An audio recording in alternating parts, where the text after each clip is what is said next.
स्वतंत्रता दिवस पर लाल किले से क्या कहा भारत के प्रधानमंत्री नरेंद्र मोदी जी ने।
और आकाश में Mi-17 हेलीकॉप्टर्स कार्यक्रम स्थल के नजदीक आते हुए और पुष्प वर्षा कर रहे हैं आकाश से।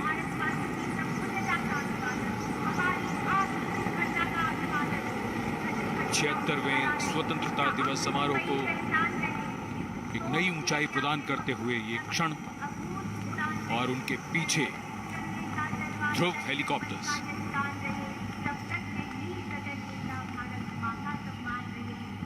Standing applause for the showering of flower petals. Smiles writ large on every face.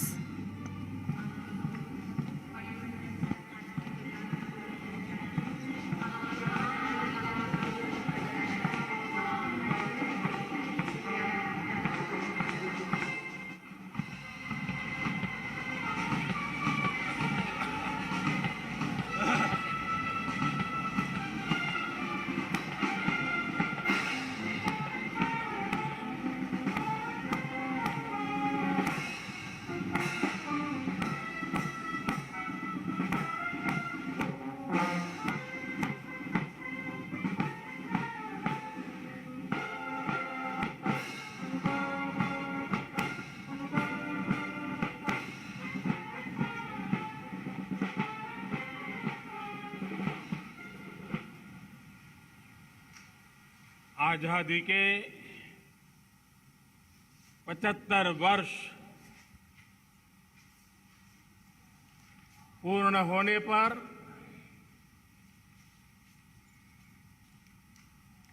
देशवासियों को अनेक अनेक शुभकामनाएं। बहुत बहुत बधाई। न सिर्फ हिंदुस्तान का हर कोना, लेकिन दुनिया के हर कोने में आज किसी न किसी रूप में भारतीयों के द्वारा या भारत के प्रति अपार प्रेम रखने वालों के द्वारा विश्व के हर कोने में यह हमारा तिरंगा आन बान शान के साथ लहरा रहा है। मैं विश्व भर में फैले हुए भारत प्रेमियों को, भारतीयों को आजादी के इस अमृत महोत्सव की बहुत बहुत बधाई देता हूं। आज का ये दिवस ऐतिहासिक दिवस है। एक पुण्य पड़ाव, एक नई राह, एक नए संकल्प और नए सामर्थ्य के साथ कदम बढ़ाने का ये शुभ अवसर है।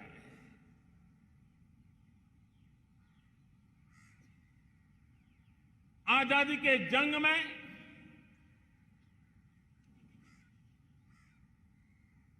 गुलामी का पूरा कालखंड संघर्ष में बीता है। हिंदुस्तान का कोई कोना ऐसा नहीं था, कोई काल ऐसा नहीं था जब देशवासियों ने सैकड़ों सालों तक गुलामी के खिलाफ जंग न किया हो, जीवन न खपाया हो, यातनाएं न झेली हो, आहुति न दी हो। आज हम सब देशवासियों के लिए ऐसे हर महापुरुष को, हर त्यागी को, हर बलिदानी को नमन करने का अवसर है, उनका ऋण स्वीकार करने का अवसर है और उनका स्मरण करते हुए उनके सपनों को जल्द से जल्द पूरा करने का संकल्प लेने का भी अवसर है।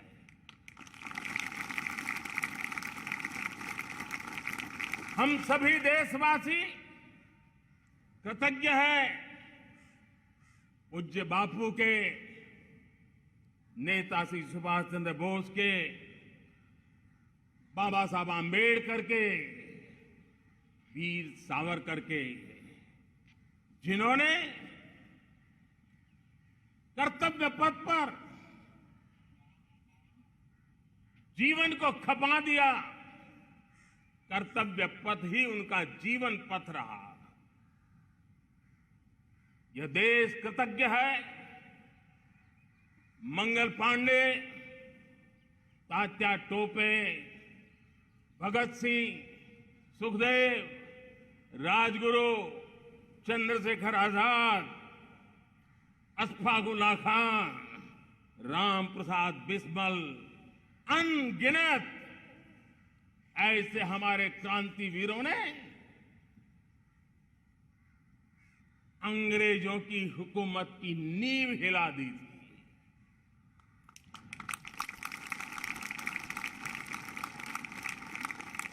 यह राष्ट्र कृतज्ञ है उन वीरांगनाओं के लिए, रानी लक्ष्मीबाई हो, झलकारी बाई, दुर्गा भाभी, रानी गाइदिन्लियो, रानी चेन्नम्मा, बेगम हजरत महल, वेलू निचियार। भारत की नारी शक्ति क्या होती है, भारत की नारी शक्ति का संकल्प क्या होता है, भारत की नारी त्याग और बलिदान की क्या पराकाष्ठा कर सकती है, वैसी अनगिनत वीरांगनाओं का स्मरण करते हुए हर हिंदुस्तानी गर्व से भर जाता है।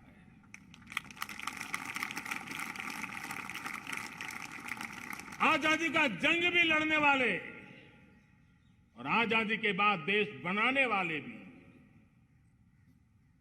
डॉक्टर राजेंद्र प्रसाद जी हो,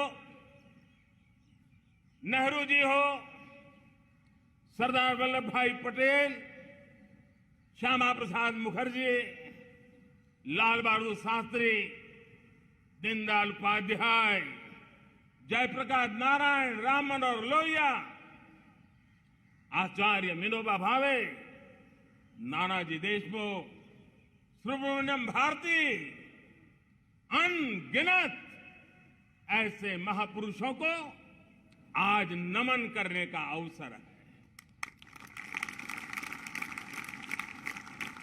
जब आजादी के जंग की चर्चा करते हैं तो हम उन जंगलों में जीने वाले हमारे आदिवासी समाज का भी गौरव करना हम नहीं भूल सकते हैं। भगवान बिरसा मुंडा, सिद्धो कान्हो, अल्लूरी सीताराम राजू, गोविंद गुरु, अनगिनत नाम है जिन्होंने आजादी के आंदोलन की आवाज बन करके दूर सुदूर जंगलों में भी मेरे आदिवासी भाई बहनों में, माताओं में, युवकों में मातृभूमि के लिए जीने मरने की प्रेरणा जगाई। ये देश का सौभाग्य रहा है कि आजादी के जंग के कई रूप रहे हैं और उसमें एक रूप वो भी था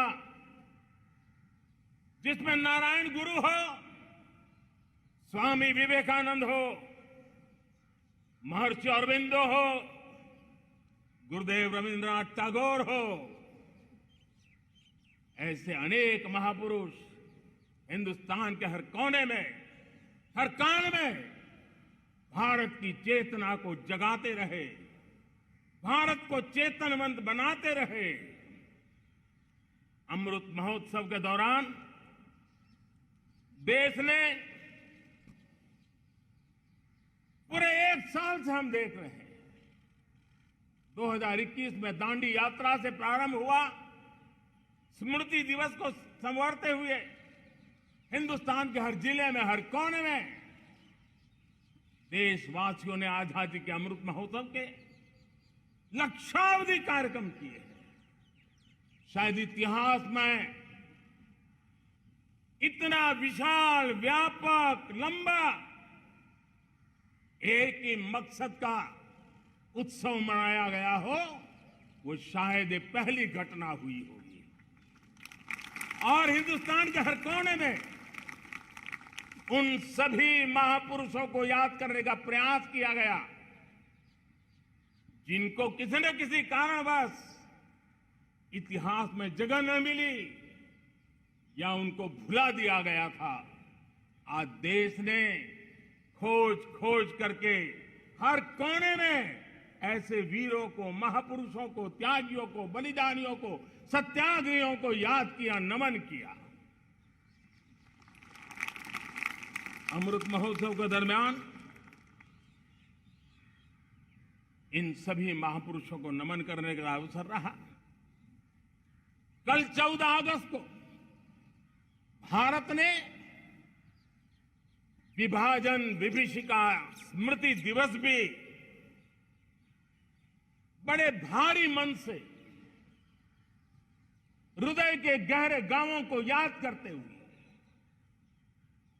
उन कोटि कोटि जनों ने बहुत कुछ सहन किया था,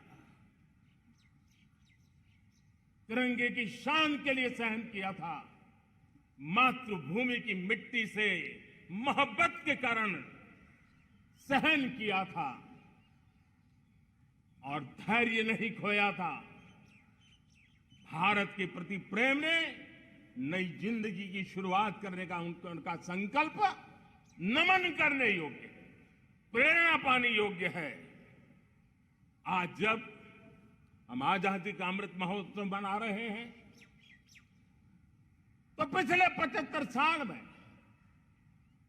देश के लिए जीने मरने वाले, देश की सुरक्षा करने वाले, देश के संकल्पों को पूरा करने वाले, चाहे सेना के जवान हो, पुलिस के कर्मी हो, शासन में बैठे हुए ब्यूरोक्रेट्स हो, जनप्रतिनिधि हो, स्थानीय स्वराज की संस्थाओं के शासक प्रशासक रहे हो, राज्यों के शासक प्रशासक रहे हो, केंद्र के शासक प्रशासक रहे हो, 75 साल में इन सबके योगदान को भी आज स्मरण करने का अवसर है और देश के कोटि कोटि नागरिकों को भी जिन्होंने 75 साल अनेक प्रकार की कठिनाइयों के बीच भी देश को आगे बढ़ाने के लिए अपने से जो हो सका वो करने का प्रयास किया है। मेरे प्यारे देशवासियों, 75 साल की हमारी ये यात्रा अनेक उतार चढ़ाव से भरी हुई है। सुख दुख की छाया मंडराती रही है और इसके बीच भी हमारे देशवासियों ने उपलब्धियां की है, पुरुषार्थ किया है, हार नहीं मानी है, संकल्पों को ओझल नहीं होने दिया है। और इसलिए और ये भी सच्चाई है कि सैकड़ों सालों के गुलामी के कालखंड ने भारत के मन को, भारत के मानवीय की भावनाओं को गहरे घाव किए थे, गहरी चोटें पहुंचाई थी, लेकिन उसके भीतर एक जिद भी थी, एक जिजीविषा भी थी, एक जुनून भी था, एक जोम भी था। और उसके कारण अभावों के बीच में भी, उपहास के बीच में भी, और जब आजादी का जंग अंतिम चरण में था तो देश को डराने के लिए, निराश करने के लिए, हताश करने के लिए सारे उपाय किए गए थे। अगर आजादी आई, अंग्रेज चले जाएंगे तो देश टूट जाएगा, बिखर जाएंगे, लोग अंदर अंदर लड़ करके मर जाएंगे, कुछ नहीं बचेगा, अंधकार युग में भारत चला जाएगा। न जाने क्या क्या आशंकाएं व्यक्त की गई थी, लेकिन उनको पता नहीं था ये हिंदुस्तान की मिट्टी है, इस मिट्टी में वो सामर्थ्य है जो शासकों से भी परे सामर्थ्य का एक अंतर प्रभार लेकर के जीता रहा है, सदियों तक जीता रहा है। और उसी का परिणाम है हमने क्या कुछ नहीं झेला। कभी अन्न का संकट झेला, कभी युद्ध के शिकार हो गए, आतंकवाद ने डगर डगर चुनौतियां पैदा की, निर्दोष नागरिकों को मौत के घाट उतार दिया गया, छद्म युद्ध चलते रहे, प्राकृतिक आपदाएं आती रही, सफलता विफलता, आशा निराशा, न जाने कितने पड़ाव आए हैं। लेकिन इन पड़ाव के बीच भी भारत आगे बढ़ता रहा। भारत की विविधता जो औरों को भारत के लिए बोझ लगती थी, वो भारत की विविधता ही भारत की एक अनमोल शक्ति है, शक्ति का एक अटूट प्रवाह है। और दुनिया को पता नहीं था कि भारत के पास एक इनहेरेंट सामर्थ्य है, एक संस्कार सरिता है, एक मन मस्तिष्क का विचारों का बंधन है, और वो है भारत लोकतंत्र की जननी है, मदर ऑफ डेमोक्रेसी है। और जिनके जहन में लोकतंत्र होता है, वे जब संकल्प करके चल पड़ते हैं, वो सामर्थ्य दुनिया की बड़ी बड़ी सल्तनतों के लिए भी संकट का काल लेकर के आती है।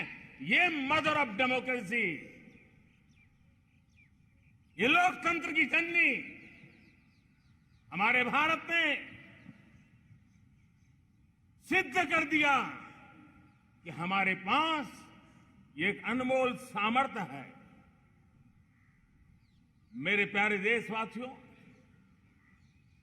75 साल की यात्रा में आशाएं, अपेक्षाएं, उतार चढ़ाव सब कुछ के बीच में हर एक के प्रयास से हम जहां तक पहुंच पाए थे, पहुंचे थे। और 2014 में देशवासियों ने मुझे दायित्व दिया। आजादी के बाद जन्मा हुआ मैं पहला व्यक्ति था जिसको लाल किले से देशवासियों का गौरवगान करने का अवसर मिला था।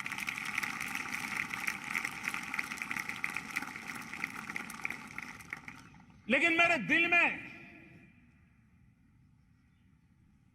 जो भी आप लोगों से सीखा हूं, जितना आप लोगों को जान पाया हूं मेरे देशवासियों, आपके सुख दुख को समझ पाया हूं,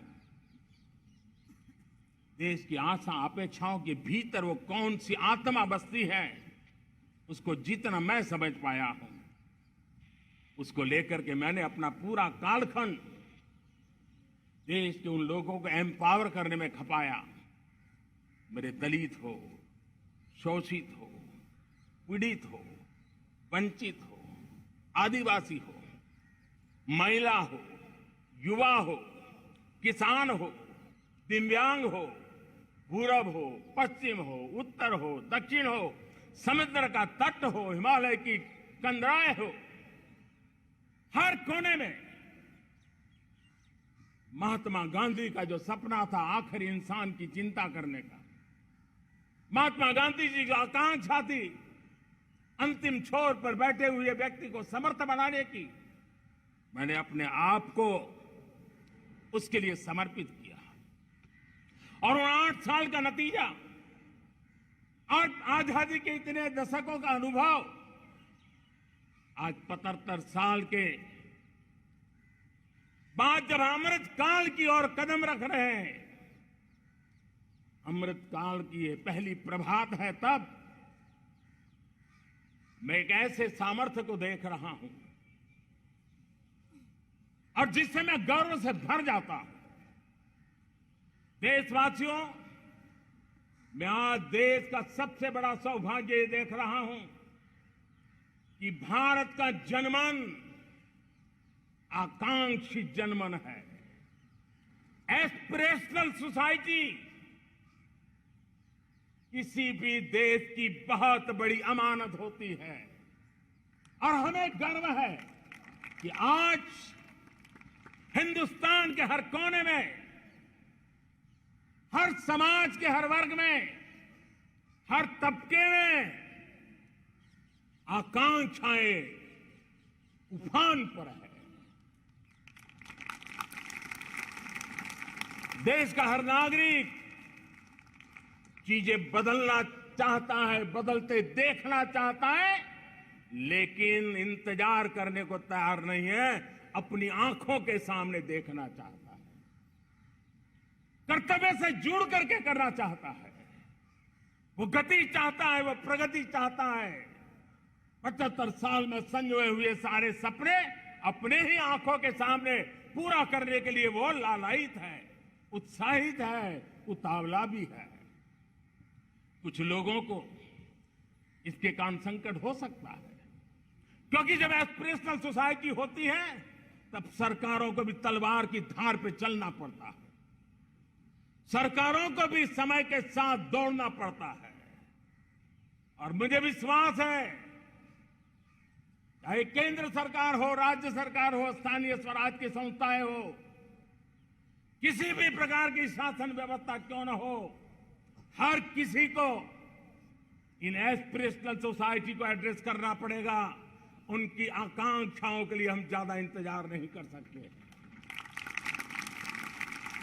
हमारे इस एस्पिरेशनल सोसाइटी ने लंबे अरसे तक इंतजार किया है, लेकिन अब वो अपनी आने वाली पीढ़ी को इंतजार में जीने के लिए मजबूर करने को तैयार नहीं है। और इसलिए ये अमृत काल का पहली प्रभात हमें उस एस्पिरेशनल सोसाइटी की आकांक्षाओं को पूरा करने के लिए एक बहुत बड़ा सुनहरा अवसर देकर के आई है। मेरे प्यारे देशवासियों, हमने पिछले दिनों देखा है, एक और ताकत का हमने अनुभव किया है, और वो है भारत में एक सामूहिक चेतना का पुनर्जागरण हुआ है। एक सामूहिक चेतना का पुनर्जागरण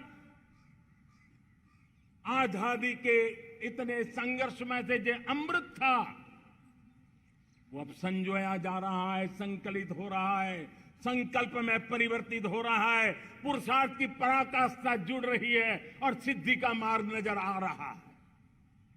ये चेतना, मैं समझता हूं कि चेतना का जागरण,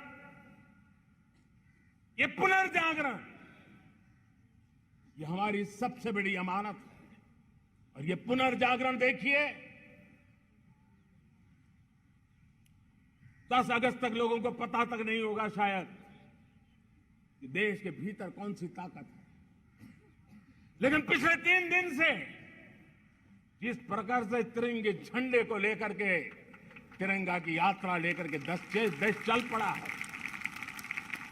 बड़े बड़े सोशल साइंस के एक्सपर्ट्स वे भी शायद कल्पना नहीं कर सकते कि मेरे भीतर के अंदर कितने, मेरे देश के भीतर कितना बड़ा सामर्थ्य है, एक तिरंगे झंडे ने दिखा दिया है। यह पुनर्चेतना, पुनर्जागरण का पल है। ये लोग समझ नहीं पाए हैं, जब देश जनता कर्फ्यू के लिए हिंदुस्तान का हर कोना निकल पड़ता है, तब उस चेतना की अनुभूति है। जब देश ताली थाली बजा करके कोरोना वॉरियर के साथ कंधे से कंधा मिला करके खड़ा हो जाता है, तब चेतना की अनुभूति होती है। जब दिया जला करके कोरोना वॉरियर की शुभकामना देने के लिए देश निकल पड़ता है, तब उस चेतना की अनुभूति होती है। दुनिया कोरोना के कालखंड में वैक्सीन लेना या न लेना, वैक्सीन काम का है कि नहीं है, उस उलझन में जी रहा था। उस समय मेरे देश के गांव गरीब भी 200 करोड़ डोज दुनिया को चौंका देने वाला काम करके दिखा देते हैं। यही चेतना है, यही सामर्थ्य है। इस सामर्थ्य ने आज देश को एक नई ताकत दी है। मेरे प्यारे भाइयों बहनों, तीसरा एक महत्वपूर्ण सामर्थ्य मैं देख रहा हूं, जैसे एस्पिरेशनल सोसाइटी, जैसे पुनर्जागरण, वैसे ही आजादी के इतने दशकों के बाद पूरे विश्व का भारत की तरफ देखने का नजरिया बदल चुका है। विश्व भारत की तरफ गर्व से देख रहा है, अपेक्षा से देख रहा है।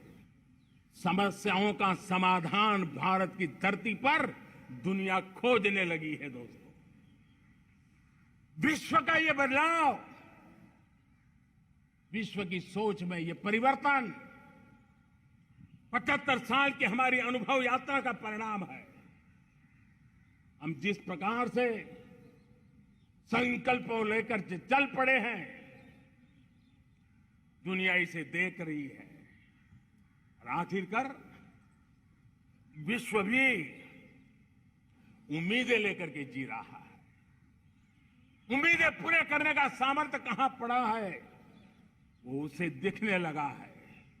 मैं इसे स्त्री शक्ति के रूप में देखता हूं, 3 सामर्थ्य के रूप में देखता हूं, और ये त्रिशक्ति है एस्पिरेशन की, पुनर्जागरण की और विश्व की उम्मीदों की। और इसे पूरा करने के लिए हम जानते हैं दोस्तों, आज दुनिया में एक विश्वास जगने में मेरे देशवासियों की बहुत बड़ी भूमिका है। 130 करोड़ देशवासियों ने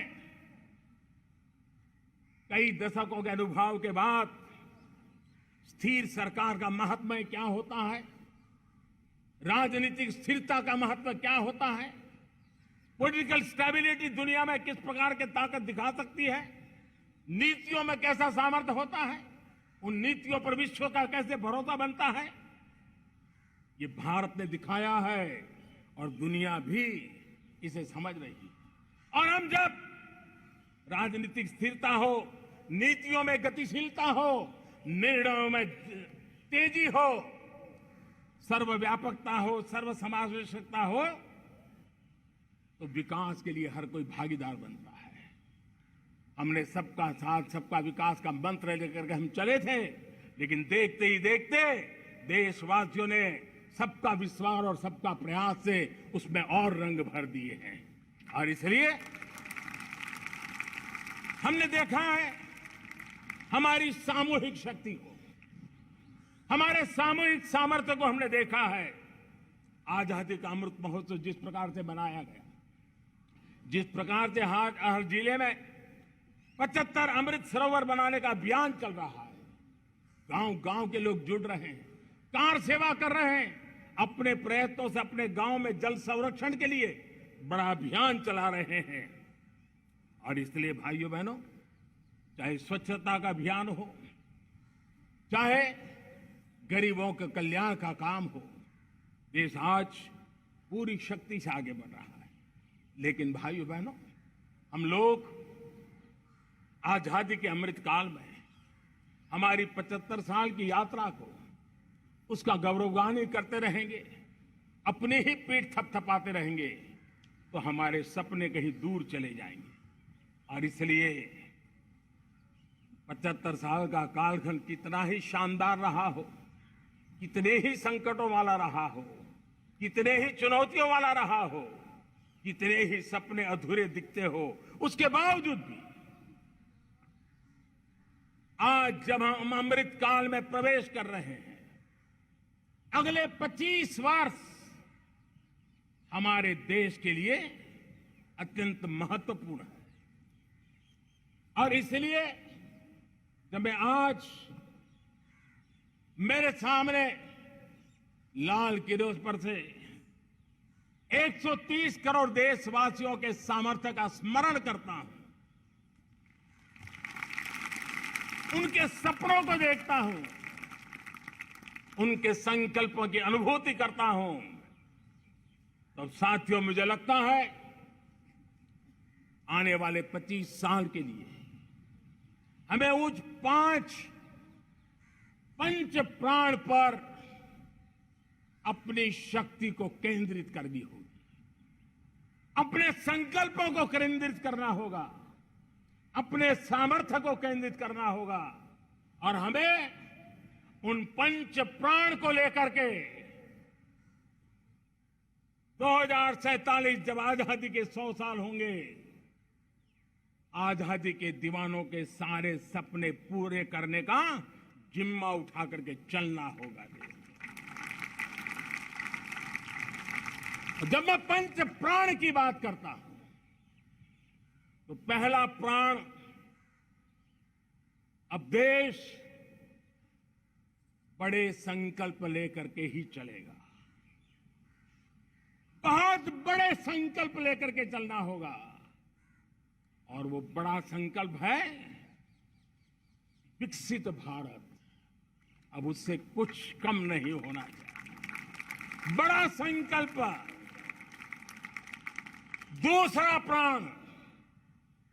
दूसरा प्राण है किसी भी कोने में हमारे मन के भीतर, हमारे आदतों के भीतर गुलामी का एक भी अंश अगर भी अभी भी है, तो उसको किसी भी हालत में बचने नहीं देना। अब 100%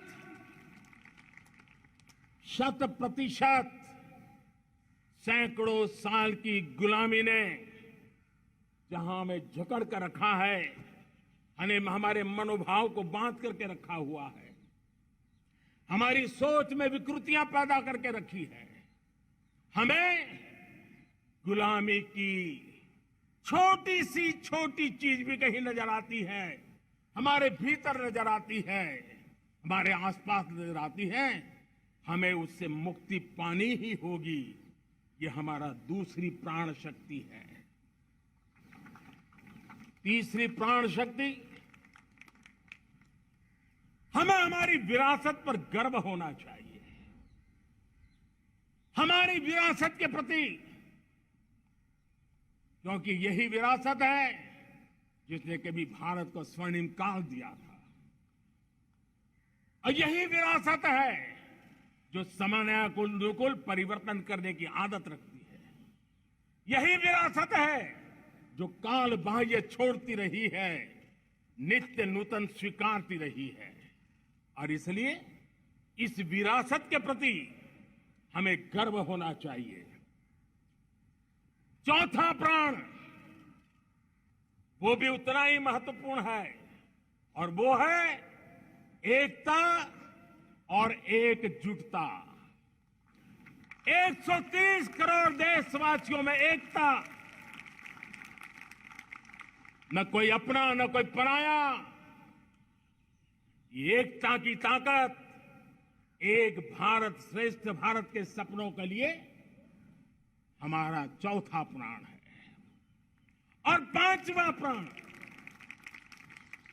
प्राण है नागरिकों का कर्तव्य।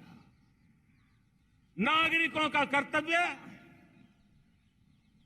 जिसमें प्रधानमंत्री भी बाहर नहीं होता है, मुख्यमंत्री भी बाहर नहीं होता है, वो भी नागरिक है। नागरिकों का कर्तव्य, यह हमारे आने वाली 25 साल के सपनों को पूरा करने के लिए एक बहुत बड़ी प्राण शक्ति है। मेरे प्यारे देशवासियों,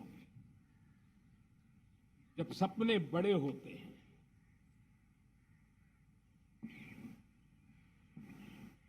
जब संकल्प बड़े होते हैं, तो पुरुषार्थ भी बहुत बड़ा होता है, शक्ति भी बहुत बड़ी मात्रा में जुट जाती है। अब कोई कल्पना कर सकता है कि देश 40-42 के कालखंड को याद कीजिए। देश उठ खड़ा हुआ था, किसी ने हाथ में झाड़ू लिया था, किसी ने तकली ली थी, किसी ने रेंटिया लिया था, किसी ने सत्याग्रह का मार्ग चुना था, किसी ने संघर्ष का मान चुना था, किसी ने क्रांति की वीरता का रास्ता चुना था। लेकिन संकल्प बड़ा था, आजादी। और ताकत देखिए, बड़ा संकल्प था तो आजादी लेके रहे। हम आजाद हो गए। अगर संकल्प छोटा होता, सीमित होता, तो शायद आज भी संघर्ष करने के दिन चालू रहते। लेकिन संकल्प बड़ा था तो हमने हासिल भी किया। मेरे प्यारे देशवासियों, अब आज जब अमृत काल की पहली प्रभात है, तो हमें इस 25 साल में विकसित भारत बना के रहना है, अपनी आंखों के सामने। और जो 20, 22, 25 साल के नौजवान मेरे देश के मेरे सामने हैं, मेरे देश के नौजवानों, जब देश आजादी के 100 साल मनाएगा, तब आप 50-55 के हुए होंगे। मतलब आपके जीवन का ये स्वर्णिम काल, आपकी उम्र के ये 25-30 साल भारत के सपनों को पूरा करने का काल है। आप संकल्प लेकर के मेरे साथ चल पड़िए साथियों, तिरंगे झंडे की शपथ लेकर के चल पड़िए। हम सब पूरी ताकत से लगे आए। बड़ा संकल्प, मेरा देश विकसित देश होगा, डेवलप कंट्री होगा। विकास के हर पैरामीटर में हम मानव केंद्रीय व्यवस्था को विकसित करेंगे। हमारे केंद्र में मानव होगा, हमारे केंद्र में के मानव की आशा आकांक्षाएं होगी। हम जानते हैं, भारत जब बड़े संकल्प करता है तो करके भी दिखाता है। जब मैंने यहां स्वच्छता की बात कही थी मेरे पहले भाषण में, देश चल पड़ा, जिससे जहां हो सका स्वच्छता की ओर आगे बढ़ा, और गंदगी के प्रति नफरत एक स्वभाव बनता गया। यही तो देश है जिसने इसको करके दिखाया है, और कर भी रहा है, आगे भी कर रहा है।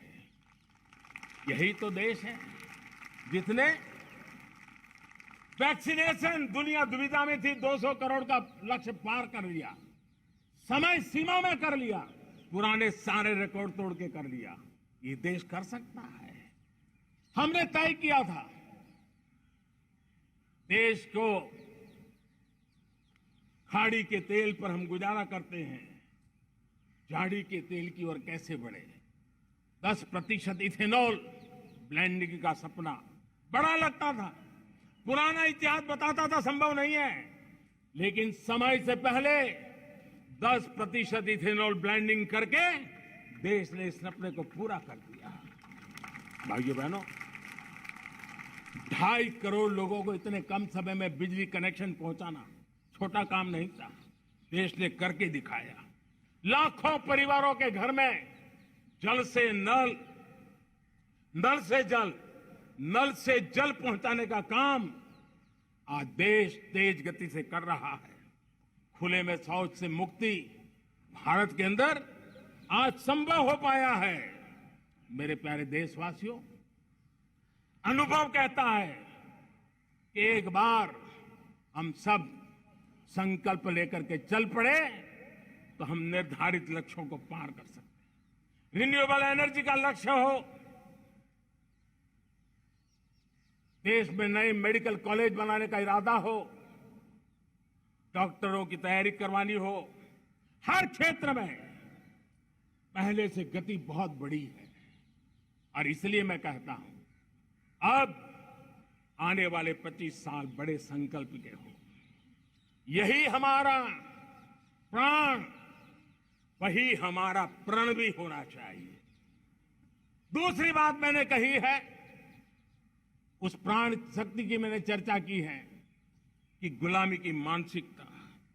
देश की सोचिए भाइयों, कब तक दुनिया हमें सर्टिफिकेट बांटती रहेगी?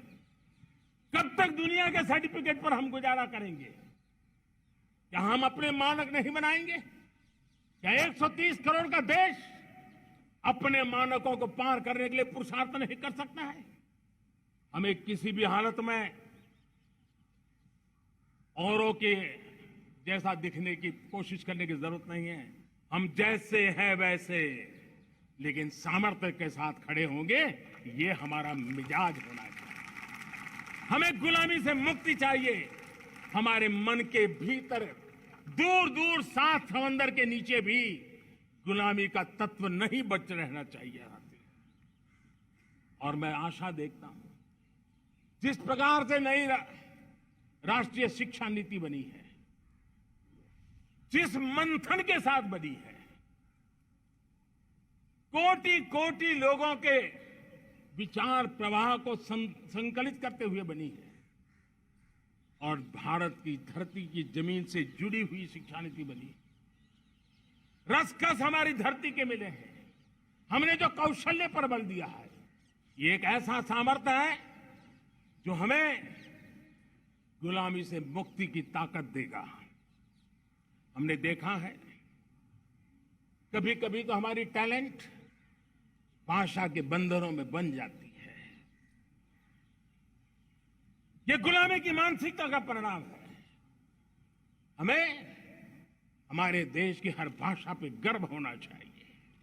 वो हमें भाषा आती हो या ना आती हो, लेकिन मेरे देश की भाषा है, मेरे पूर्वजों ने दुनिया को दी हुई ये भेंट सौगात है, हमें गर्व होना चाहिए। मेरे साथियों, आज डिजिटल इंडिया का रूप हम देख रहे हैं, स्टार्टअप देख रहे हैं। कौन लोग हैं? ये वो टैलेंट है जो टियर 2, टियर 3 सिटी में किसी गांव गरीब के परिवार में बसे हुए लोग हैं। ये हमारे नौजवान हैं जो आज नई नई खोज के साथ दुनिया के सामने आ रहे हैं। गुलामी की मानसिकता हमें उसे तिलांजलि देनी पड़ेगी, अपने सामर्थ्य पे भरोसा करना होगा। दूसरी एक बात जो मैंने कही, तीसरी मेरी प्राण शक्ति की बात है, वो है हमारी विरासत पर हमें गर्व होना चाहिए। जब हम अपनी धरती से जुड़ेंगे, जब हम अपनी धरती से जुड़ेंगे तभी तो ऊंचा उड़ेंगे।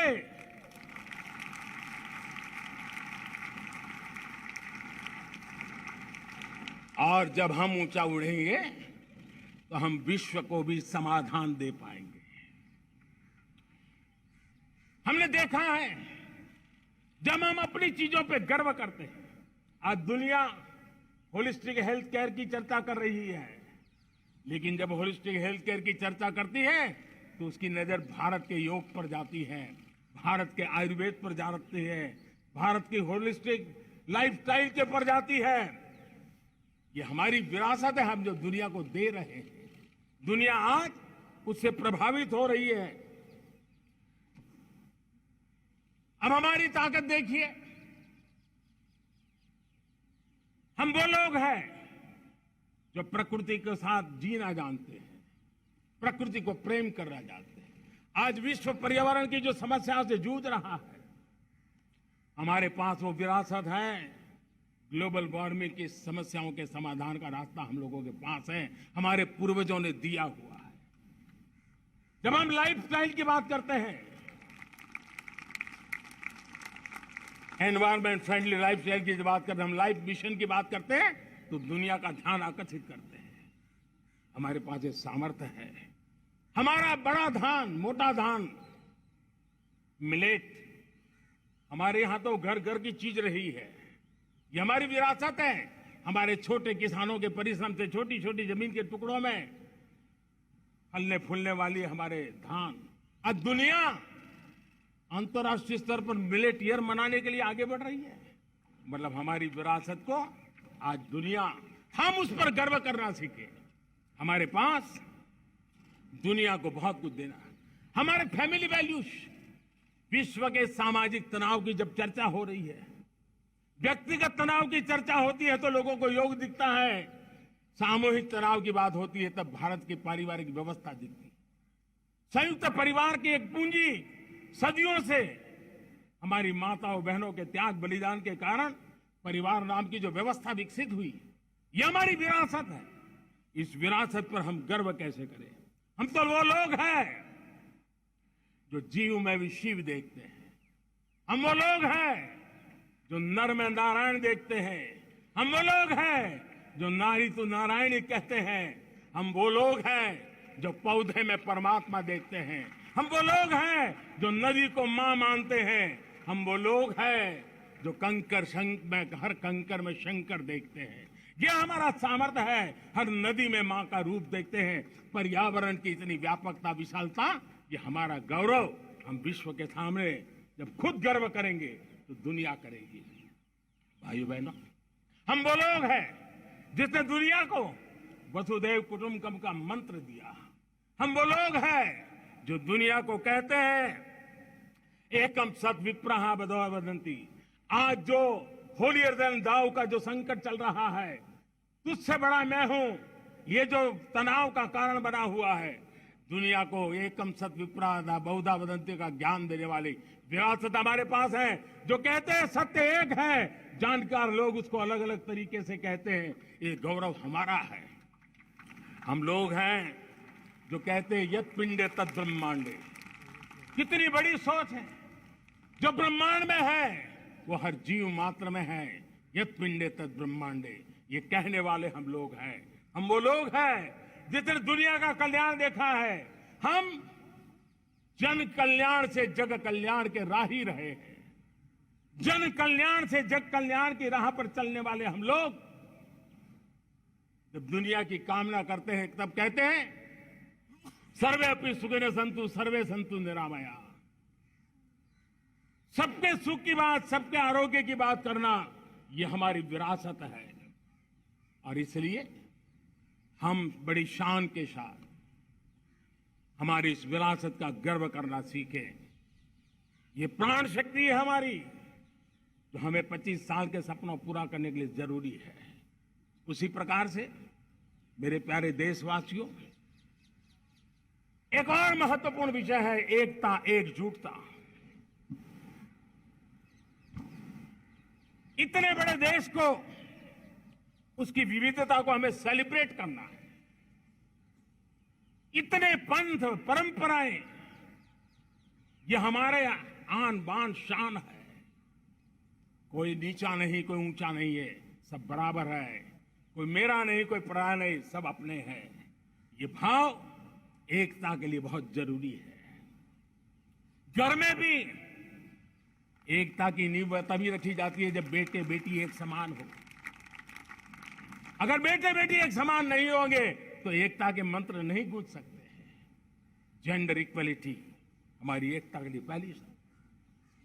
जब हम एकता की बात करते हैं, अगर हमारे एक ही पैरामीटर हो, एक ही मानदंड हो, जिस मानदंड को हम कहें इंडिया फर्स्ट, मैं जो कुछ भी कर रहा हूं, जो भी सोच रहा हूं, जो बोल रहा हूं, इंडिया फर्स्ट के अनुकूल है, एकता का रास्ता खुल जाएगा। दोस्त, हमें एकता से बांधने का वो मंत्र है, हमें इसको पकड़ना है। मुझे पूरा विश्वास है कि हम समाज के अंदर ऊंच नीच के भेदभावों से, मेरे तेरे के भेदभावों से हम सबकी पुजारी बने। श्रमेव जयते कहते हैं हम, श्रमिक का सम्मान, ये हमारा स्वभाव होना चाहिए। लेकिन भाइयों बहनों, मैं लाल किले से मेरी एक पीड़ा और कहना चाहता हूं। ये दर्द मैं कहे बिना नहीं रह सकता। मैं जानता हूं कि शायद लाल किले का विषय नहीं हो सकता, लेकिन मेरे भीतर का दर्द मैं कहां कहूंगा। देशवासियों के सामने नहीं कहूंगा तो कहां कहूंगा। और वो है, किसी न किसी कारण से हमारे अंदर एक ऐसी विकृति आई है, हमारी बोलचाल में, हमारे व्यवहार में, हमारे कुछ शब्दों में, हम नारी का अपमान करते हैं।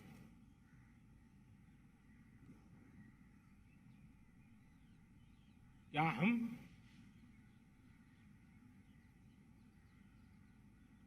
स्वभाव से, संस्कार से, रोजमर्रा की जिंदगी में नारी को अपमानित करने वाली हर बात से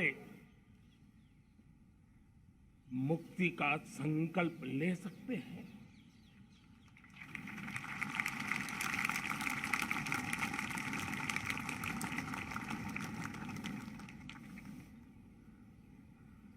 नारी का गौरव,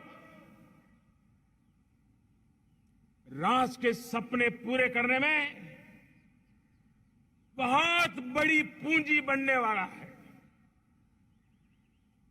ये सामर्थ्य मैं देख रहा हूं और इसलिए मैं इस बात का आग्रही हूं।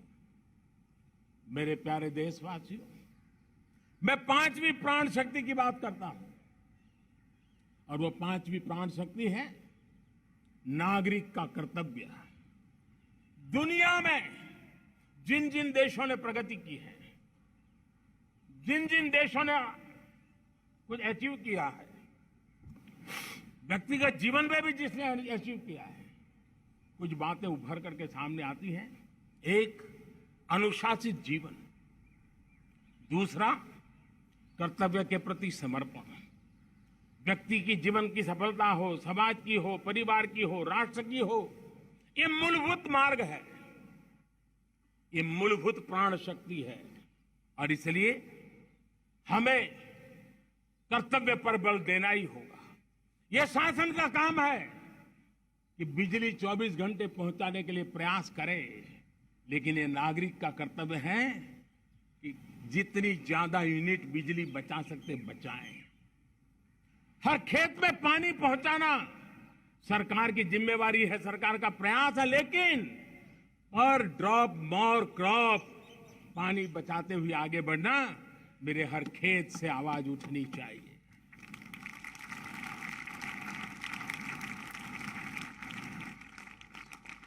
केमिकल मुक्त खेती, ऑर्गेनिक फार्मिंग, प्राकृतिक खेती, ये हमारा कर्तव्य है।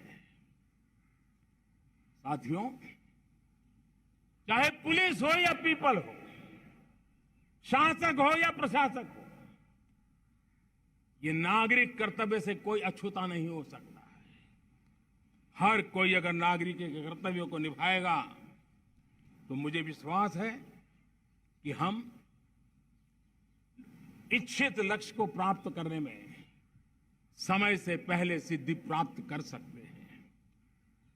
मेरे प्यारे देशवासियों, आज महर्षि अरविंदो की जन्म जयंती भी है। मैं उस महापुरुष के चरणों में नमन करता हूं, लेकिन हमें उस महापुरुष को याद करना होगा जिन्होंने कहा था, स्वदेशी से स्वराज, स्वराज से सुराज। ये उनका मंत्र है। हम सबको सोचना होगा कि हम कब तक दुनिया के और लोगों पर निर्भर रहेंगे। क्या हमारे देश का अन्न की आवश्यकता हो, हम आउटसोर्स कर सकते हैं क्या? जब देश ने तय कर लिया कि हमारा पेट हम खुद भरेंगे, देश ने करके दिखाया कि नहीं दिखाया?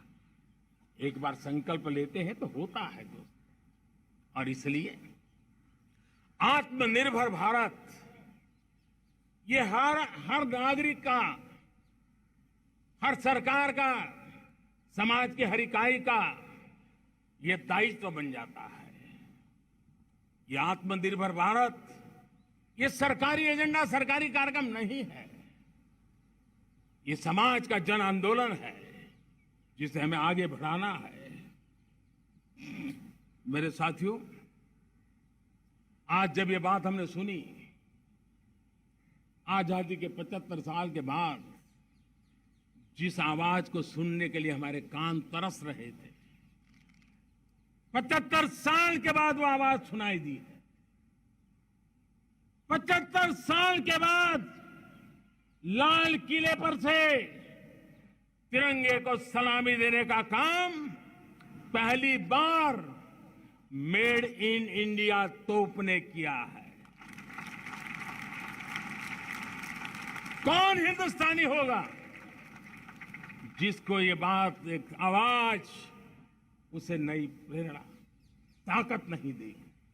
और इसलिए मेरे प्यारे भाई बहनों, मैं आज मेरे देश के सेना के जवानों का हृदय से अभिनंदन करना चाहता हूं। मेरी आत्मनिर्भर की बात को संगठित स्वरूप में, साहस के स्वरूप में मेरी सेना के जवानों ने, सेना नायकों ने जिस जिम्मेवारी के साथ कंधे पे उठाया है, मैं उनको जितनी सैल्यूट करूं उतनी कम है दोस्तों। उनको आज मैं सलाम करता हूं, क्योंकि सेना का जवान मौत को मुट्ठी में लेकर के चलता है। मौत और जिंदगी के बीच में कोई फासला ही नहीं होता है, और तब बीच में वो डट करके खड़ा होता है। और वो मेरा सेना का जवान तय करे कि हम 300 ऐसी चीजों अब लिस्ट करते हैं जो हम विदेश से नहीं लाएंगे हमारे देश की। ये संकल्प छोटा नहीं है। मुझे इस संकल्प में भारत के आत्मनिर्भर भारत के उज्ज्वल भविष्य के वो बीज मैं देख रहा हूं जो इस सपने को वटवृक्ष में परिवर्तित करने वाले हैं। सैल्यूट, सैल्यूट मेरे सेना के अधिकारियों को, सैल्यूट।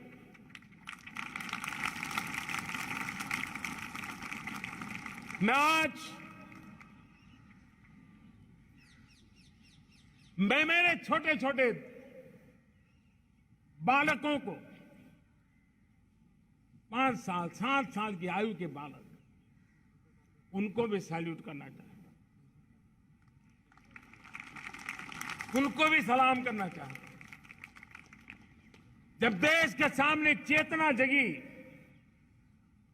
मैंने सैकड़ों परिवारों से सुना है, 5-5, 7 साल के बच्चे घर में कह रहे हैं कि अब हम विदेशी खिलौने से नहीं खेलते। 5 साल का बच्चा घर में विदेशी खिलौने से नहीं खेलेंगे। ये जब संकल्प करता है ना, तब आत्मनिर्भर भारत उसकी रगों में दौड़ता है। आज देखिए, पीएलआई स्कीम 1 लाख करोड़ रुपया दुनिया के लोग हिंदुस्तान में अपना नसीब आजमाने आ रहे हैं, टेक्नोलॉजी लेकर के आ रहे हैं, रोजगार के नए अवसर बना रहे हैं। भारत मैन्युफैक्चरिंग हब बनता जा रहा है, आत्मनिर्भर भारत की बुनियाद बना रहा है। आज इलेक्ट्रॉनिक गुड्स मैन्युफैक्चरिंग हो, मोबाइल फोन का मैन्युफैक्चरिंग हो, आज देश बहुत तेजी से प्रगति कर रहा है। जब हमारा ब्रह्मोस दुनिया में जाता है, कौन हिंदुस्तानी होगा जिसका मन आसमान को न छूता होगा। दोस्तों, आज हमारी मेट्रो कोचेज, हमारी वंदे भारत ट्रेन विश्व के लिए आकर्षण बन रहा है। मेरे प्यारे देशवासियों, हमें आत्मनिर्भर बनना है हमारे एनर्जी सेक्टर में। हम कब तक एनर्जी के सेक्टर में किसी और पर डिपेंडेंट रहेंगे? और हमें सोलार का क्षेत्र हो, विंड एनर्जी का क्षेत्र हो, रिन्यूएबल के और भी जो रास्ते हो, मिशन हाइड्रोजन हो, बायोफ्यूल की कोशिश हो, इलेक्ट्रिक व्हीकल पर जाने की बात हो, हमें आत्मनिर्भर बन करके इन व्यवस्थाओं को आगे बढ़ाना होगा। मेरे प्यारे देशवासियों, आज प्राकृतिक खेती भी आत्मनिर्भर का एक मार्ग है। फर्टिलाइजर से जितनी ज्यादा मुक्ति, आज देश में नैनो फर्टिलाइजर के कारखाने की नई आशा लेकर के आए हैं। लेकिन प्राकृतिक खेती, केमिकल फ्री खेती आत्मनिर्भर को ताकत दे सकती है। आज देश में रोजगार के क्षेत्र में ग्रीन जॉब के नए नए क्षेत्र बहुत तेजी से खुल रहे हैं। भारत ने नीतियों के द्वारा स्पेस को खोल दिया है। ड्रोन की बहुत दुनिया में सबसे प्रगतिशील पॉलिसी लेकर के आए हैं। हमने देश के नौजवानों के लिए नए द्वार खोल दिए हैं। मेरे प्यारे भाइयों बहनों, मैं प्राइवेट सेक्टर को भी आह्वान करता हूं, आइए हमें विश्व में छा जाना है। आत्मनिर्भर भारत का यह भी सपना है कि दुनिया को भी जो आवश्यकताएं हैं उसको पूरा करने में भारत पीछे नहीं जाएगा। हमारे लघु उद्योग हो, सूक्ष्म उद्योग हो, कुटीर उद्योग हो, जीरो डिफेक्ट जीरो इफेक्ट हमें उस करके हमें दुनिया में जाना होगा। हमें स्वदेशी पर गर्व करना होगा। मेरे प्यारे देशवासियों, हम बार बार लाल बहादुर शास्त्री जी को याद करते हैं। जय जवान जय किसान का उनका मंत्र आज भी देश के लिए प्रेरणा है। बाद में अटल बिहारी वाजपेयी जी ने जय विज्ञान कह करके उसमें एक कड़ी जोड़ दी थी और देश ने उसको प्राथमिकता दी थी। लेकिन अब अमृत काल के लिए एक और अनिवार्यता है और वो है जय अनुसंधान। जय जवान जय किसान जय विज्ञान जय अनुसंधान, इनोवेशन। और मुझे मेरे देश की युवा पीढ़ी में भरोसा है। इनोवेशन की ताकत देखिए।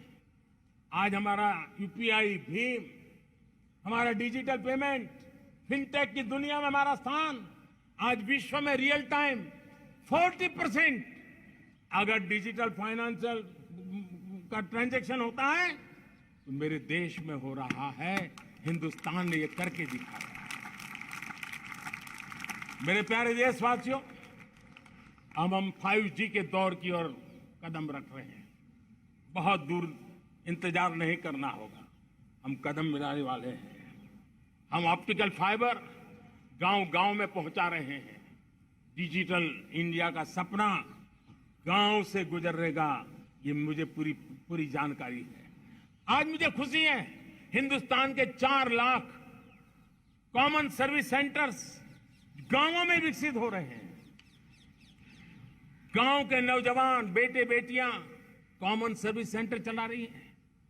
देश गर्व कर सकता है कि गांव के क्षेत्र में 4 लाख डिजिटल एंटरप्रेन्योर का तैयार होना और सारी सेवाएं लोग गांव के लोग उनके यहां लेने के लिए आदी बन जाए, ये अपने आप में टेक्नोलॉजी हब बनने की भारत की जो ताकत है।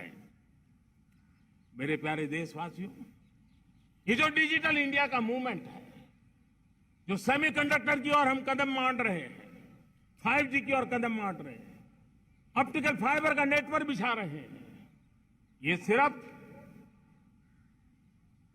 आधुनिकता की पहचान ऐसा नहीं है।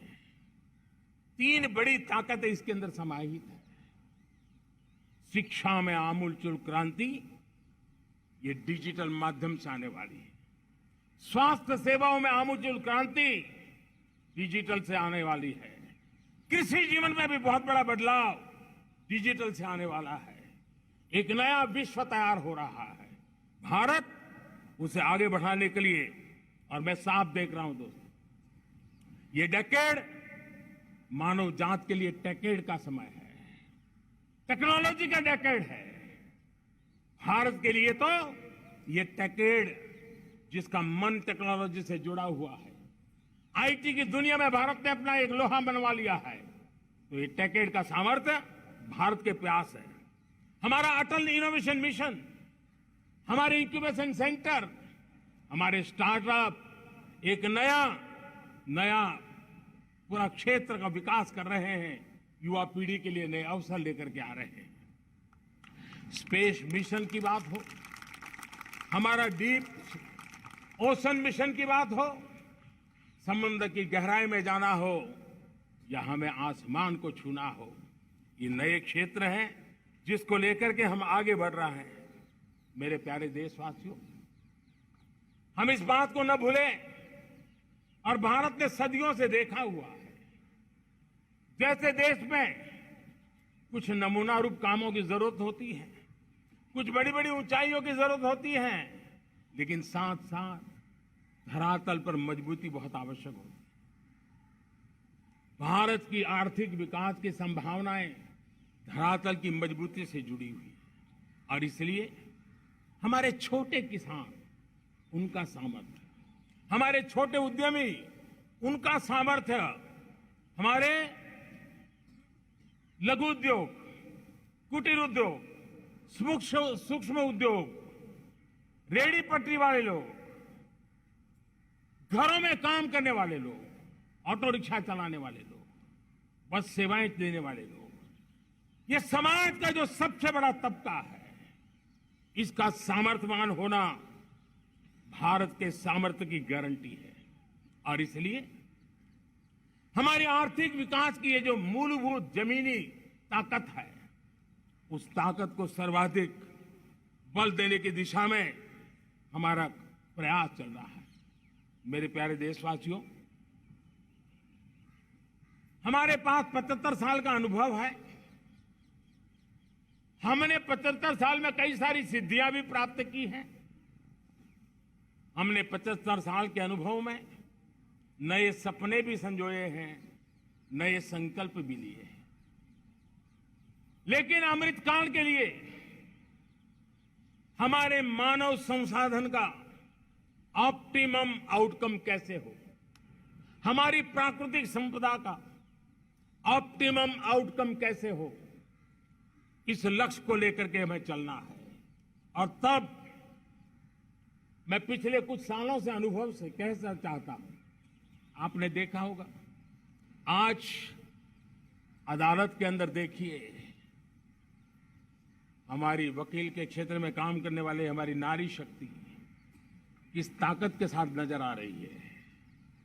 आप ग्रामीण क्षेत्र में जनप्रतिनिधि के रूप में देखिए, हमारी नारी शक्ति किस मिजाज से, समर्पित भाव से अपनी गांवों की समस्याओं को सुलझाने में लगी हुई है। आज ज्ञान का क्षेत्र देख लीजिए, विज्ञान का क्षेत्र देख लीजिए, हमारे देश की नारी शक्ति सिरमौर नजर आ रही है। आज हम पुलिस में देखें, हमारी नारी शक्ति लोगों की सुरक्षा की जिम्मेवारी उठा रही है। हम जीवन के हर क्षेत्र में देखें, खेलकूद का मैदान देखें या युद्ध की भूमि देखें, भारत की नारी शक्ति एक नए सामर्थ्य, नए विश्वास के साथ आगे आ रही है। मैं इसको भारत की 75 साल की जो यात्रा में जो योगदान है, उसमें अब कई गुना योगदान आने वाले 25 साल में मैं मेरी नारी शक्ति का देख रहा हूं, मेरी माताओं, बहनों का, मेरी बेटियों का देख रहा हूं। और इसलिए ये सारे हिसाब किताब से ऊपर है, सारे आपके पैरामीटर से अतिरिक्त है। हम इस पर जितना ध्यान देंगे, हम जितने ज्यादा अवसर हमारी बेटियों को देंगे, जितनी सुविधाएं हमारी बेटियों के लिए केंद्रित करेंगे, आप देखना वो हमें बहुत कुछ लौटा करके देगी। वो देश को इस ऊंचाई पर ले जाएगी। इस अमृत काल में जो सपने पूरे करने में जो मेहनत लगने वाली है, अगर हमारी नारी शक्ति की मेहनत जुड़ जाएगी, व्यापक रूप से जुड़ जाएगी, तो हमारी मेहनत कम होगी, हमारा समय सीमा भी कम हो जाएगी, हमारे सपने और तेजस्वी होंगे, और ओजस्वी होंगे, और दैदीप्यमान होंगे। और इसलिए आइए साथियों, हम जिम्मेवारियों को लेकर आगे बढ़े। मैं आज भारत के संविधान के निर्माताओं का भी धन्यवाद करना चाहता हूं। तो उन्होंने जो हमें फेडरल स्ट्रक्चर दिया है, उसके स्पिरिट को बनाते हुए, उसकी भावनाओं का आदर करते हुए, हम कंधे से कंधा मिला करके इस अमृत काल में चलेंगे तो सपने साकार होकर के रहेंगे। कार्यक्रम भिन्न हो सकते हैं, कार्यशैली भिन्न हो सकती है, लेकिन संकल्प भिन्न नहीं हो सकते। राष्ट्र के लिए सपने भिन्न नहीं हो सकते। आइए हम एक ऐसे युग के अंदर आगे बढ़े। मुझे याद है जब मैं गुजरात का मुख्यमंत्री था, केंद्र में हमारे विचार की सरकार नहीं थी, लेकिन मेरे गुजरात में हर जगह पे मैं एक ही मंत्र लेके चलता था कि भारत के विकास के लिए गुजरात का विकास, भारत का विकास हम कहीं पर भी हो, हम सबके मन मस्तिष्क में रहना चाहिए।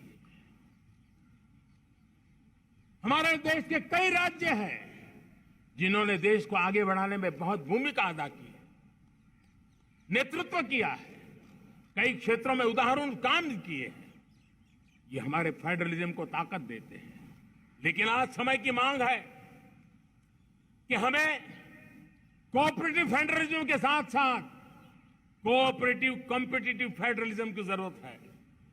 हमें विकास की स्पर्धा की जरूरत है। हर राज्य को लगना चाहिए वो राज्य आगे निकल गया, मैं इतनी मेहनत करूंगा, मैं आगे निकल जाऊंगा। उसने ये 10 अच्छे काम किए हैं, मैं 15 अच्छे काम करके दिखाऊंगा। उसने 3 साल में पूरा किया है, मैं 2 साल में करके दिखाऊंगा। हमारे राज्यों के बीच में, हमारी सर्विस, सरकार की सभी इकाइयों के बीच में वो स्पर्धा का वातावरण चाहिए जो हमें विकास की नई ऊंचाइयों पर ले जाने के लिए प्रयास करे। मेरे प्यारे देशवासियों, इस 25 वर्ष का अमृत काल के लिए जब हम चर्चा करते हैं, तब मैं जानता हूं चुनौतियां अनेक हैं, मर्यादाएं अनेक हैं, मुसीबतें भी हैं,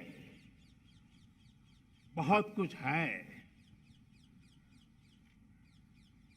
हम इसको कम नहीं आंकते हैं, रास्ते खोजते हैं, लगातार कोशिश कर रहे हैं। लेकिन 2 विषयों को तो मैं यहां आज चर्चा करना चाहता हूं। चर्चा अनेक विषयों पर हो सकती है, लेकिन मैं अभी समय की सीमा के कारण 2 विषयों पर चर्चा करता हूं। और मैं मानता हूं हमारे इन सारी चुनौतियों को कारण, विकृतियों के कारण, बीमारियों के कारण, इस 25 साल का अमृतकाल, उस पर शायद अगर हमने समय रहते नहीं चेते, समय रहते समाधान नहीं किए, तो वो ये विकराल रूप ले सकते हैं। और इसलिए मैं सबकी चर्चा न करते हुए दो पर जरूर चर्चा करना चाहता हूं। एक है भ्रष्टाचार, दूसरा है भाई भतीजावाद, परिवारवाद। भारत जैसे लोकतंत्र में जहां लोग गरीबी से जूझ रहे हैं, जब एक तरफ से देखते हैं, एक तरफ वो लोग हैं जिनके पास रहने के लिए जगह नहीं है, दूसरी तरफ वो तरह लोग हैं जिनको अपना चोरी किया हुआ माल रखने के लिए जगह नहीं है। ये स्थिति अच्छी नहीं है और इसलिए हमें भ्रष्टाचार के खिलाफ पूरी ताकत से लड़ना है।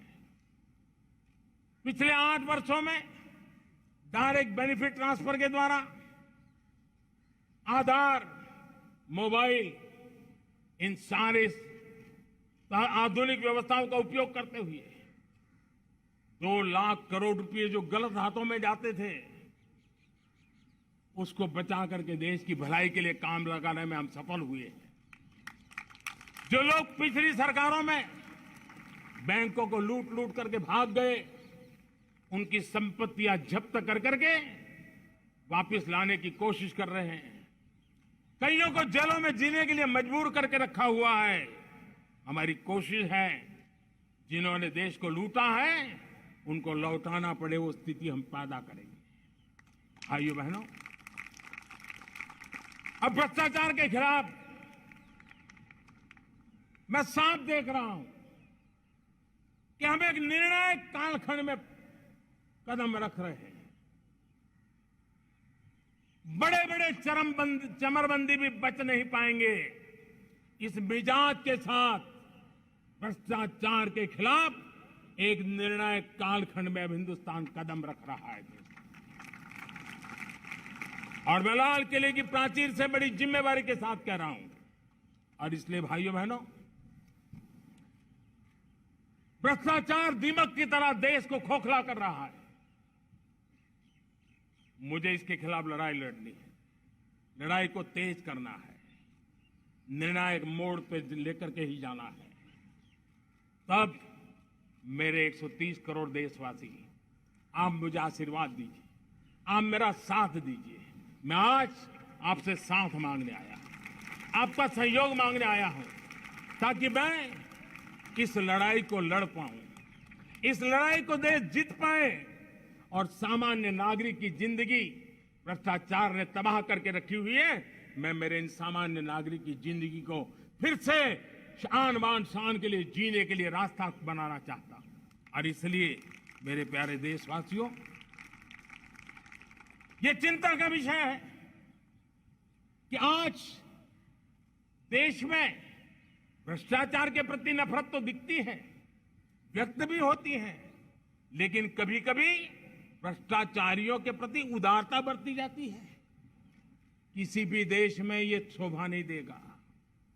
और कई लोग तो इतनी बेशर्मी तक चले जाते हैं कि कोर्ट में सजा हो चुकी हो, भ्रष्टाचारी सिद्ध हो चुका हो, जेल जाना तय हो चुका हो, जेल गुजार रहे हो, उसके बावजूद भी उनका महिमा मंडन करने में लगे रहते हैं, उनकी शान शौकत में लगे रहते हैं, उनकी प्रतिष्ठा बनाने में लगे रहते हैं।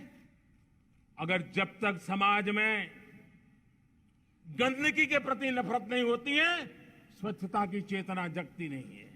जब तक भ्रष्टाचार और भ्रष्टाचारी के प्रति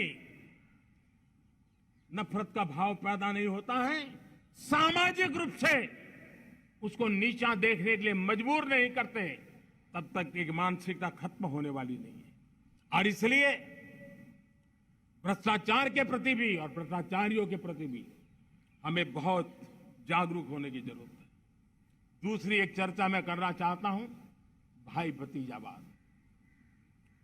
और जब मैं भाई भतीजावाद, परिवारवाद की बात करता हूं तो लोगों को लगता है मैं सिर्फ राजनीतिक क्षेत्र की बात करता हूं। जी नहीं, दुर्भाग्य से राजनीतिक क्षेत्र की उस बुराई ने हिंदुस्तान की हर संस्थाओं में परिवारवाद को पोषित कर दिया है। परिवारवाद हमारी अनेक संस्थाओं को अपने में लपेटे हुए है और उसके कारण मेरे देश की टैलेंट को नुकसान होता है, मेरे देश के सामर्थ्य को नुकसान होता है। जिनके पास अवसर की संभावनाएं हैं वो परिवारवाद, भाई भतीजे के बाद बाहर रह जाता है। भ्रष्टाचार का भी कारण ये भी एक बन जाता है ताकि उसका कोई भाई भतीजे के कार्य आसरा नहीं है तो लगता है चलो भाई कहीं से खरीद करके के जगह बना लूं। इस परिवारवाद से, भाई भतीजावाद से हमें हर संस्थाओं में एक नफरत पैदा करनी पड़ी होगी, जागरूकता पैदा करनी होगी, तब हम हमारी संस्थाओं को बचा पाएंगे।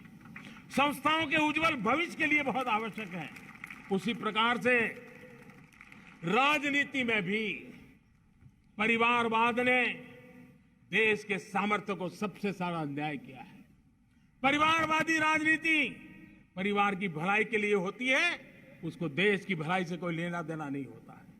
और इसलिए लाल किले की प्राचीर से तिरंगे झंडे के आन बान शान के नीचे भारत के संविधान का स्मरण करते हुए मैं देशवासियों को खुले मन से कहना चाहता हूं, आइए हिंदुस्तान के राजनीति के शुद्धिकरण के लिए भी, हिंदुस्तान की सभी संस्थाओं के शुद्धिकरण के लिए भी हमें देश को इस परिवारवादी मानसिकता से मुक्ति दिला करके योग्यता के आधार पर देश को आगे ले जाने की ओर बढ़ना होगा।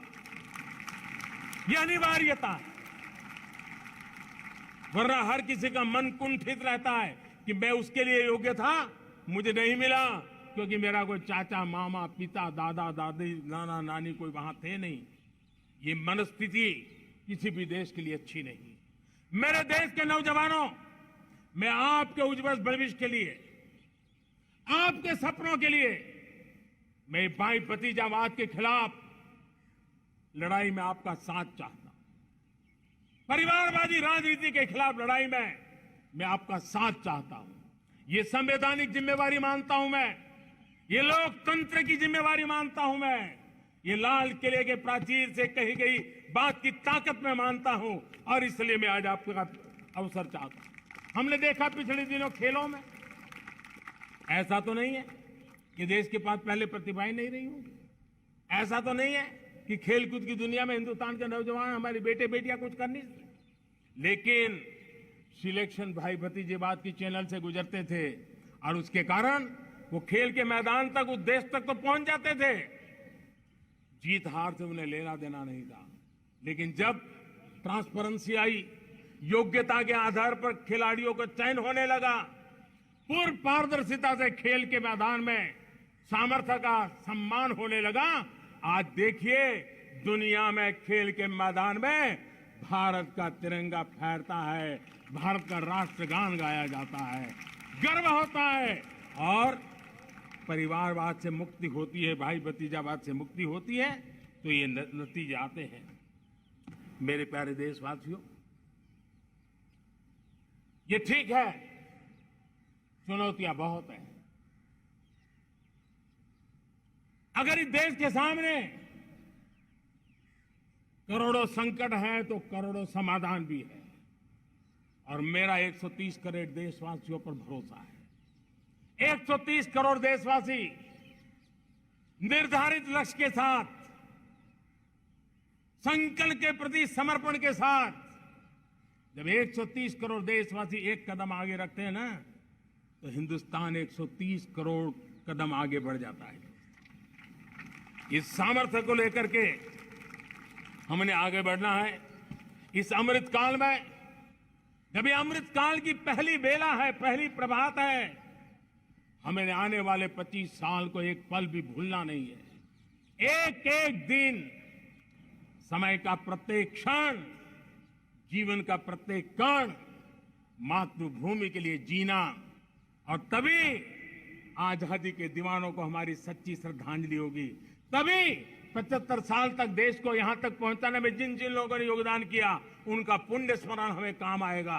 मैं देशवासियों से आग्रह करते हुए, नई संभावनाओं को संजोते हुए, नए संकल्पों को पार करते हुए आगे बढ़ने का विश्वास लेकर के आज अमृत काल का आरंभ करते हैं। आजादी का अमृत महोत्सव अब अमृत काल की दिशा में पलट चुका है, आगे बढ़ चुका है। तब इस अमृत काल में सबका प्रयास अनिवार्य है, सबका प्रयास ही परिणाम लाने वाला है। टीम इंडिया की भावना ही देश को आगे बढ़ने वाली है। 130 करोड़ देशवासियों की ये टीम इंडिया एक टीम के रूप में आगे बढ़ करके सारे सपनों को साकार करेंगी। इसी पूरे विश्वास के साथ मेरे साथ बोलिए, जय हिंद, जय हिंद, जय हिंद। भारत माता की, भारत माता की, भारत माता की। वंदे, वंदे, वंदे। बहुत बहुत धन्यवाद।